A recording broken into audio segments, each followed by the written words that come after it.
So in the Bible, the ideas of heaven and earth are ways of talking about God's space and our space. So I understand our space really well. We live here, there's trees, rivers, mountains.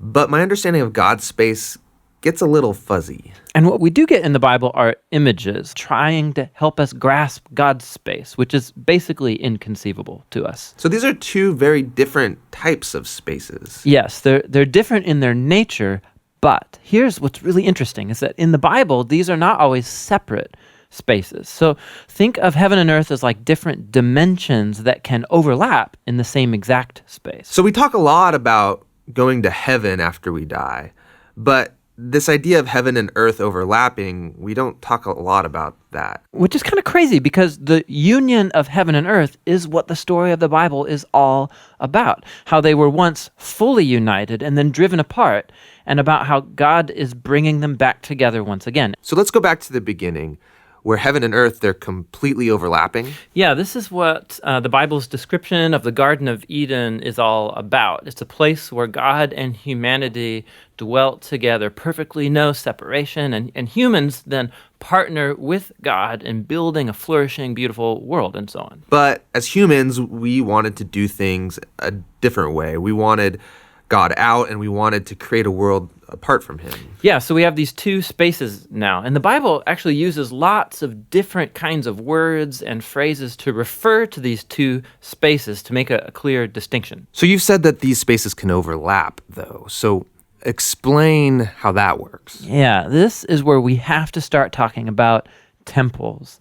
Because in the biblical world, you experience God's presence by going to a temple. That's where heaven and earth overlap.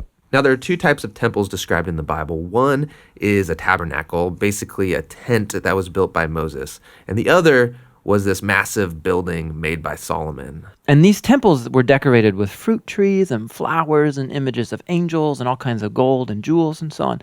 And these are designed to make you feel like you're going back to the garden. And at the center of the temple was a place called the Holy of Holies, which was like the hot spot of God's presence. Now we can go and be with God again.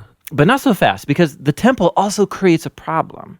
So God's space is full of his presence and goodness and justice and beauty, but human space is full of sin and injustice and the ugliness that results. So how do these spaces overlap if they're so different and they're in conflict with each other? This was resolved through animal sacrifice. Yeah, that's kind of weird. What do animal sacrifices have to do with this? Yeah, the idea is this. Animal sacrifices, somehow they absorb the sin when the animal dies in your place. And it creates a clean space, so to speak, where you are now free to enter into the temple and be in God's presence. Okay, so if I'm an Israelite and I live in Jerusalem, I might be able to be in God's presence. But you said the story of the Bible is all of heaven and earth reuniting. Right. So we have to keep going in the story where we come to Jesus in the New Testament. And in the Gospel of John, we hear this claim that God became human in Jesus and made his dwelling among us. Now, this word dwelling is really curious. It means he set up a tabernacle among us. And so what John is claiming right here is that Jesus is a temple. He is now the place where heaven and earth overlap.